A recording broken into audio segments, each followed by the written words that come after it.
Hi, and welcome to Leadership at Work Module 3 review. Part 1, Getting Started with Problem Solving.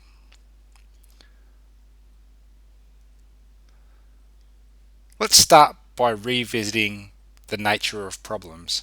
How do problems originate? Well, I guess we as humans tend to take very much a people or person orientation to problems. And when we see something going wrong, instinctively, the first thing we say is, well, I can see something wrong, and who is the cause of this mess?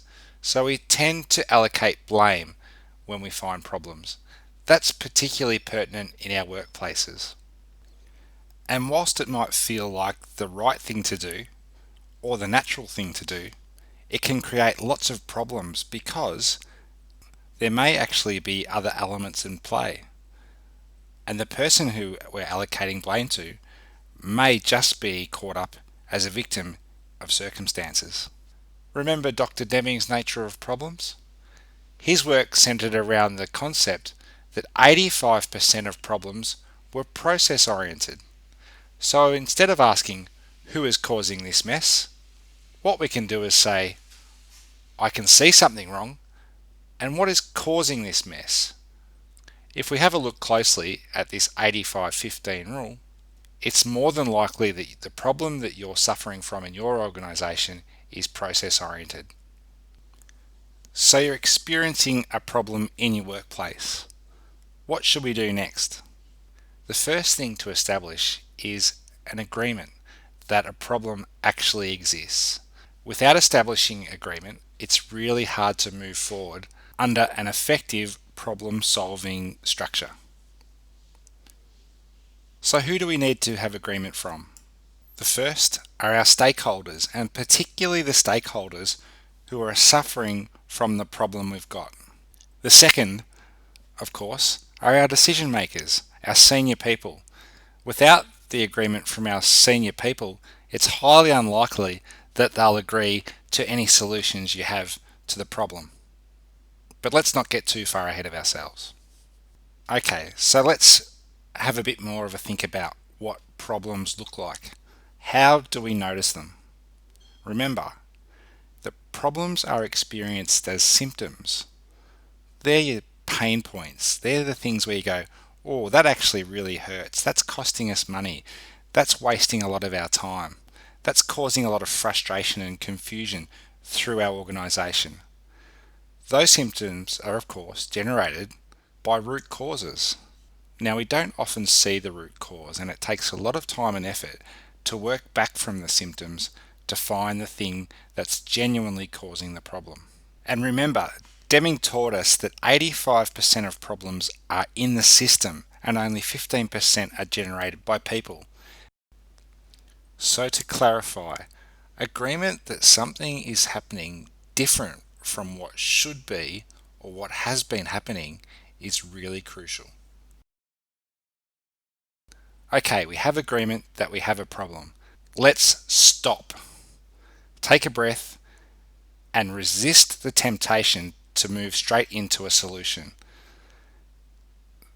Any solution that's created now may remove the symptom, but it's highly unlikely to remove the root cause, and that root cause will remain and continue to create problems into the future.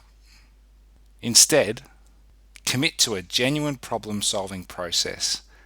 Establish that commitment from your senior decision makers, including your CEO.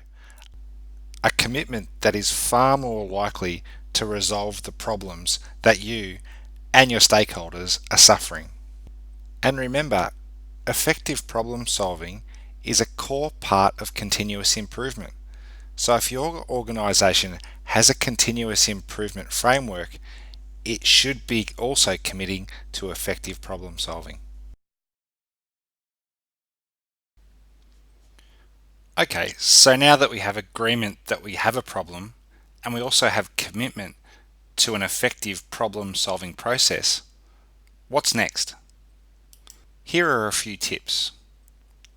Number one, appoint yourself a group leader. The group leader has to have a focus on maintaining the process and controlling the pace. Remember, we don't want to rush this process. The intent of the group leader is to control and facilitate an effective process. Number 2, go out and recruit your problem-solving team. Focus on a mix of both logical and creative thinkers. Remember that approach that we established from the Pebbles problem on day 2. The intent should be to recruit between 5 and 7 members. That group must have authority to make decisions. Number 3, we want agreement and commitment to the process by the whole group, and this can be facilitated by the group leader. So the focus is to unite the team, and then the intent is to have real clarity of the purpose and the process before we get started. 4, as we saw in both the mole exercise and Murder 1, we need to share all the facts. The focus is on effective communication and effectively sharing all those facts. The intent is to get situational clarity for all members, so every member of the group has absolute clarity about what's going on. And number 5 is to work as a single team. We want to focus on a single focal point, and that can be facilitated by, of course, the group leader. We don't want any holes. We want a highly effective team working together. So no split-offs, no breakouts, no one working by themselves. Every one of the members focusing on a single point.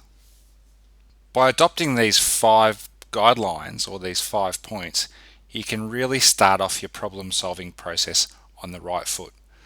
Don't forget Paul Carey's problem-solving booklet. It's a great resource and reference point. And I'd recommend that when you go into your first problem-solving process, that you get someone to facilitate who is highly skilled in doing so. That brings us to the end of part 1 of our Module 3 review. Coming up, establishing the problem definition. We'll see you there.